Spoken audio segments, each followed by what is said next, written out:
नमस्कार किसान भाइयों, कृषि दर्शन कार्यक्रम में आपका स्वागत है। किसान भाइयों, परंपरागत कृषि से हटकर व्यावसायिक दृष्टिकोण से नर्सरी का व्यवसाय किया जाए तो हमारी आय निरंतर बनी रहती है, साथ ही साथ हम लोगों को रोजगार भी मुहैया करा सकते हैं। ऐसे ही वाराणसी जनपद के चोलापुर ब्लॉक के दबियाव गांव के प्रगतिशील किसान हैं सौरभ रघुवंशी, जो कि अमरूद की नर्सरी तैयार करके अच्छा मुनाफा कमा रहे हैं। तो आइए देखते हैं इनकी सफलता की कहानी इस वृत्त चित्र के माध्यम से।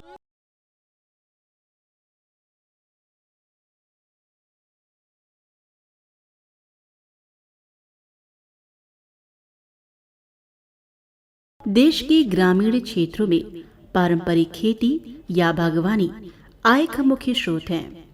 ज्यादातर ग्रामीण कृषि कार्य से ही अपने परिवार का पालन पोषण करते हैं, जिनमें पारंपरिक फसलों की खेती, फलों एवं फूलों की बागवानी इत्यादि है।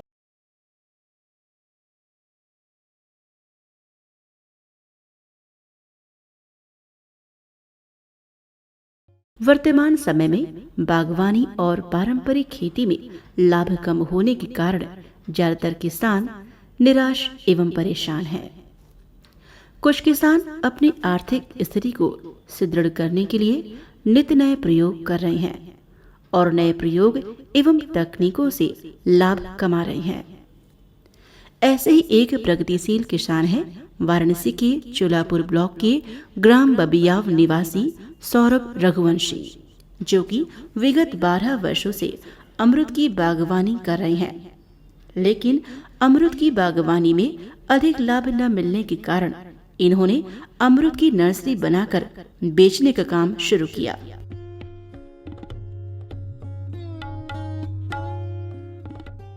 अमरूद की बागवानी शुरू करने के 5 वर्ष बाद ही इन्होंने अमरूद की नर्सरी तैयार करना शुरू कर दिया।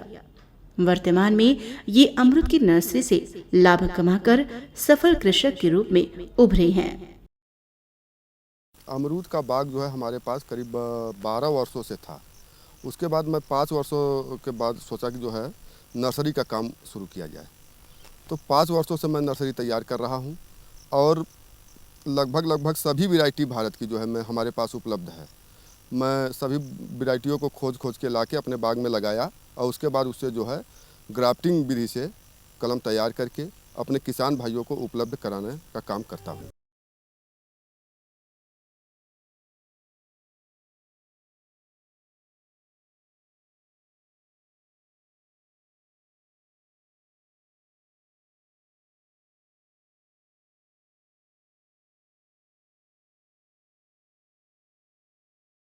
सौरभ अमरूद की 13 वैरायटी की नर्सरी तैयार करते हैं, जिसमें विशेषतः श्वेता, ललित, इलाहाबादी सफेदा, अमरूद थाईलैंड तथा जयश्री बसंत प्रमुख है।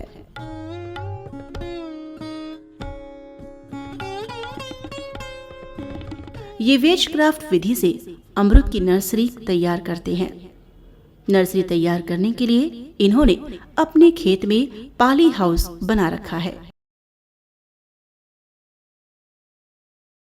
नर्सरी तैयार करने के लिए इन्होंने विधिवत प्रशिक्षण भी लिया है। समय समय पर आवश्यकता पड़ने पर ये वाराणसी के उद्यान विभाग से भी सहयोग लेते रहते हैं।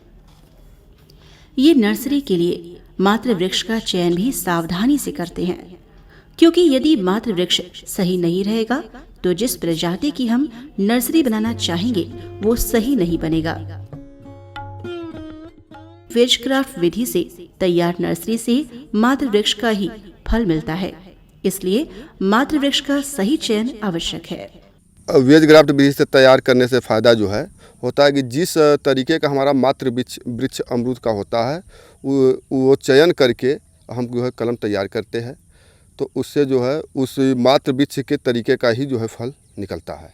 मातृ वृक्ष में हमें जो है ये देखना होता है कि वो बीजू ना हो और जिस प्रजाति का हम तैयार कर रहे हैं उसी प्रजाति का मातृ वृक्ष जो है होना चाहिए। उसके बाद मातृ वृक्ष का चयन करने के बाद हम उसको जो है उसके पत्ते को 1 हफ्ते पहले उसके पत्ते को अलग कर लेते हैं, बिल्कुल इस तरीके से। उसमें जो है फरवरी महीने में ये प्रक्रिया होती है और 1 हफ्ते के बाद ये पत्ता पक के अपने आप जो है ऐसे हाथ लगाने से गिर जाता है और इसमें से फुटाव शुरू हो जाता है। जब फुटाव शुरू हो जाता है तब इसको हम जो है मातृ वृक्ष से अलग कर लेते हैं और जो पौधा बीजू हमारा तैयार रहता है उसमें लाके इसको जो है ग्राफ्टिंग करते हैं।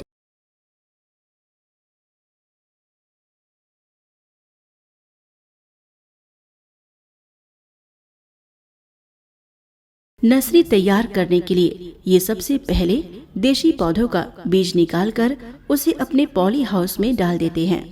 धीरे धीरे इसमें पौधे निकलना शुरू हो जाते हैं। जब ये पौधे पेंसिल साइज में हो जाते हैं तो उन्हें खोदकर 5x7 इंच के पॉली बैग में भर देते हैं।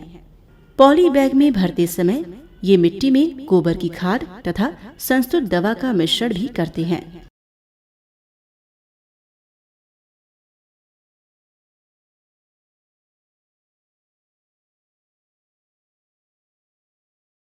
पॉली बैग में रखे गए इन पौधों को बीजू पौधा कहा जाता है।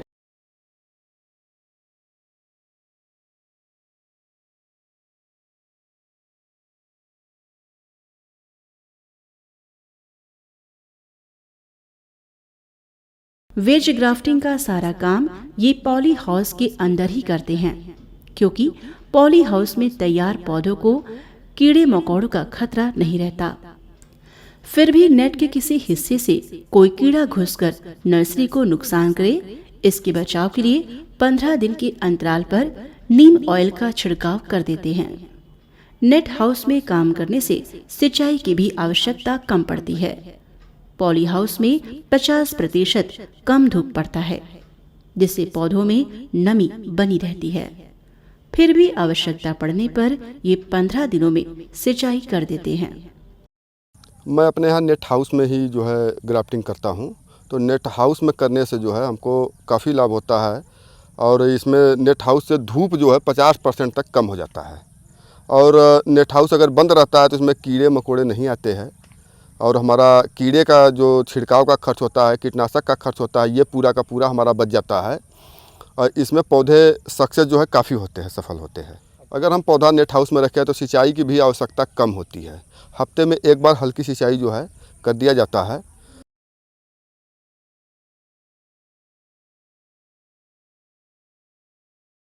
पॉली हाउस में पूरी तरह से तैयार बीजू पौधों में लगाने के लिए मदर प्लांट से लगभग 6 से 7 इंच लंबा एक कलम काटकर पहले उसे बोवेस्टीन के घोल, जो कि 2 से 2.5 ml प्रति लीटर पानी का होता है, उसमें 5 मिनट तक डुबाकर रखा जाता है।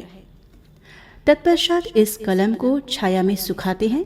सूखने के बाद इस कलम के एक भाग को पेन की तरह नुकीला बनाया जाता है।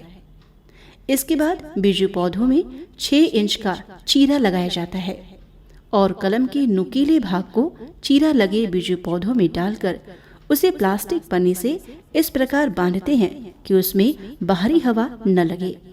तत्पश्चात इसके ऊपर एक प्लास्टिक नुमा कैप पहना देते हैं, जिससे कि पौधों में फंगस ना लगे और नमी बराबर बनी रहे।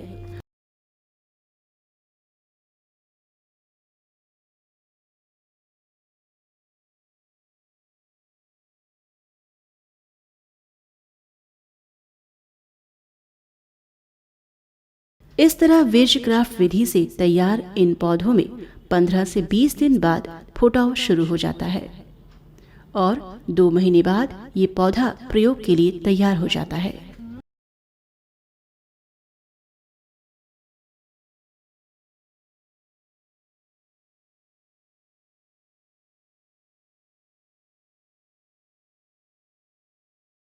वेज क्राफ्ट विधि से नर्सरी तैयार करने, सिंचाई, दवा छिड़काव तथा अन्य कार्यों के लिए सौरभ रघुवंशी ने अपने गांव के 20 से 25 लोगों को रोजगार दे रखा है। हमारे यहाँ 20 से 25 जो है लेबर लगे हुए हैं, जो कि रखरखाव का काम करते हैं, सिंचाई का काम करते हैं, साफ़ सफाई का काम करते हैं और ग्राफ्टिंग का भी काम करते हैं। गाँव कावन अपन ले जाना कलम करीला अलिकाली लाल गाड़ी पर अथवा पेड़ अथवा के लादी दिला, ये सब काम कर रहा हूँ, रोज मन के पैसा मिल जाला।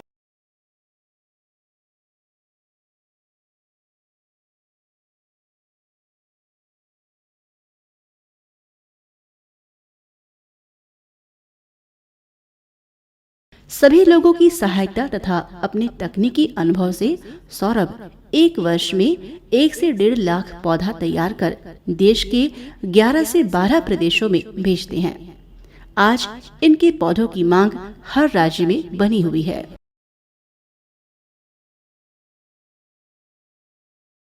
सभी खर्चे काटकर सौरभ को अमरूद की नर्सरी से वर्ष भर में लगभग 6 से 7 लाख रुपए का लाभ हो जाता है। मैं हर साल 1 से 1.5 लाख पौधा जो है तैयार करता हूं और समस्त यूपी के साथ साथ मैं करीब 11-12 प्रदेशों में अमरूद का पौधा देता हूं। अमरूद के पौधे से एक वर्ष में हमको करीब 6 से 7 लाख रुपया बच जाता है।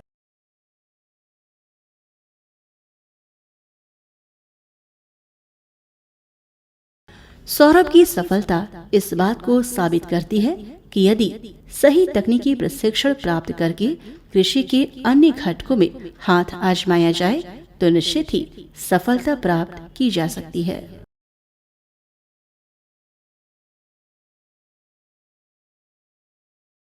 किसान भाइयों, इस समय भिंडी की फसल में किन किन कीटों के लगने की संभावना रहती है, उनके लक्षण क्या है और उसकी रोकथाम किस तरह से करें, इस विषय में जानकारी दे रहे हैं कृषि विज्ञान केंद्र भदोही के कीट वैज्ञानिक डॉक्टर राकेश पांडे।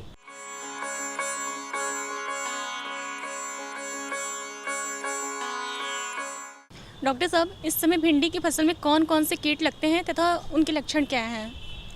देखिए, भिंडी में जो शुरुआती दौर में संक्रमण होता है वो जैसिड का और सफ़ेद मक्खी का होता है और इसके बाद जैसे जैसे फसल बढ़ती जाती है इसके साथ में ही सफ़ेद मिलीबग और तना एवं फल बेधक माइट का भी संक्रमण देखा जाता है। अगर जैसिड की हम बात करें, शुरुआती दौर में इनकी संख्या बहुत अधिक हो जाने पर जो पत्तियां हैं वो कप के आकार की प्याले नुमा हो जाती हैं, तो किसान भाई इसका बड़े आसानी से पहचान कर सकते हैं। और जो अधिक संक्रमण हो जाने के बाद में इनकी पत्तियां सूख करके गिर जाती हैं, जिससे फलत पर नुकसान पहुंचता है। सफ़ेद मक्खी की जहां बात करते हैं, ये भी पत्तियों के निचले सतह पर रह करके रस चूसती हैं, इनके शिशु और वयस्क दोनों। और ये सबसे एक भिंडी येलो वेन मोज़ैक, जिसको पीत शिरा मोज़ैक भी बोलते हैं, ये रोग के वाहक होते हैं ये सफ़ेद मक्खियाँ। तो पूरे खेत में ये बीमारी बहुत तेज़ी से फैल जाती है अगर इनकी संख्या बहुतायत में पाई जाती है तो। इसके साथ ही ये अपने शरीर से एक मधु सदृश पदार्थ भी उत्सर्जित करते हैं, जिसमें बाद में सूटी मोल्ड डेवलप हो जाता है, विकसित हो जाता है, जो प्रकाश संश्लेषण की क्रिया में बाधक बनता है और पौधे की बढ़वार छोटी हो जाती है। इसके बाद अगर हम बात करते हैं मिलीबग की, मिलीबग भी एक कीट है जो कि कपास में बहुत तायत में देखा जाता है, लेकिन अब ये इस समय में हमारे सब्जियों में, विशेषकर भिंडी में, टमाटर में, बैगन में, यहाँ तक कि कद्दू वर्गीय सब्जियों में भी देखने को मिलता है। ये भी पौधे के जो विकासशील भाग होते हैं, जो अग्र भाग होते हैं, वहाँ पर एकत्रित होकर के पौधे से रस चूस लेते हैं और पौधे को लगभग मृत प्राय बना देते हैं। इसके बाद तना एवं फल भेदक की भी समस्या बहुत तेज़ी से देखने को मिलती है इस समय, जिसमें ये जो सूढ़ियाँ होती हैं ये तने में छेद करके उसको अंदर ही अंदर सुरंग बना देती हैं, जिससे पौधे की जो शाखाएं होती हैं वो सूख करके गिर जाती हैं और इसका सीधा उत्पादन फलत पर बहुत ज़्यादा पड़ता है। इसके साथ माइट का भी प्रकोप देखने को मिलता है, हालांकि ये ज़्यादा सामान्य तौर पर जो शुष्क समय होता है उसमें माइट देखने को मिलती है। तो मुख्य रूप से ये हमारे जो कीट हैं नुकसान पहुंचाते हैं। डॉक्टर साहब, इन कीटों से फसल की रोकथाम किस तरह से करें हमारे किसान भाई? देखिए, जहाँ तक ये रस चूसने वाले कीट हैं, जैसे जैसिड और सफ़ेद मक्खी की मैंने बात करी, तो यदि किसान भाई अगर पीला चिपचिपा ट्रैप अगर अपने खेतों में इसको लगा देते हैं 10 से 12 ट्रैप प्रति हेक्टेयर की दर से, तो ये जो रस चूसने वाले कीट हैं ये उसमें चिपक जाते हैं और इनकी संख्या काफ़ी हद तक नियंत्रित भी होती है और हम इससे जानकारी भी ले सकते हैं कि हमारे खेत में कीटों की संख्या कितनी हो रही है। दूसरा, अच्छा रहेगा कि किसान भाई, चूँकि ये सब्जी की फसल है, अगर हम नीम के तेल का या नीम आधारित वनस्पतियों का प्रयोग करें तो रसायन के दुष्प्रभाव से बचा जा सकता है। नीम के तेल का अगर हम प्रयोग कर रहे हैं तो 3 मिलीलीटर मात्रा प्रति लीटर पानी की दर से और चिपकने वाले पदार्थ की मात्रा आधा मिलीलीटर प्रति लीटर पानी की दर से अगर घोल करके छिड़काव किया जाए तो सफ़ेद मक्खी और जैसिड के प्रकोप से बचा जा सकता है। साथ ही अगर इनकी संख्या बहुत ज़्यादा हो रही है तो रसायनों का प्रयोग जहाँ करना पड़ेगा वहाँ पर थायोमेथैक्सैम 4 ग्राम प्रति 10 लीटर पानी में घोल करके छिड़काव करें या इमिडाक्लोप्रिड 3 मिलीलीटर मात्रा प्रति 10 लीटर पानी में घोल करके छिड़काव किया जा सकता है एकांतरित रूप में बदल करके, जिससे रसायनों के प्रति कीटों में सहनशीलता न उत्पन्न हो जाए। डॉक्टर साहब, आपने इतनी अच्छी जानकारी दी जिसके लिए आपका धन्यवाद। धन्यवाद। किसान भाइयों, ये तो बात रही भिंडी की फसल में कीट नियंत्रण की। अब हम बात करते हैं दुधारू पशुओं में कृत्रिम गर्भाधान करवाते समय किन किन बातों का ध्यान रखें और क्या सावधानी बरतें। इस विषय में विस्तार से जानकारी दे रहे हैं उदय प्रताप शासकीय महाविद्यालय के पशुपालन विशेषज्ञ डॉक्टर शिव बच्चन।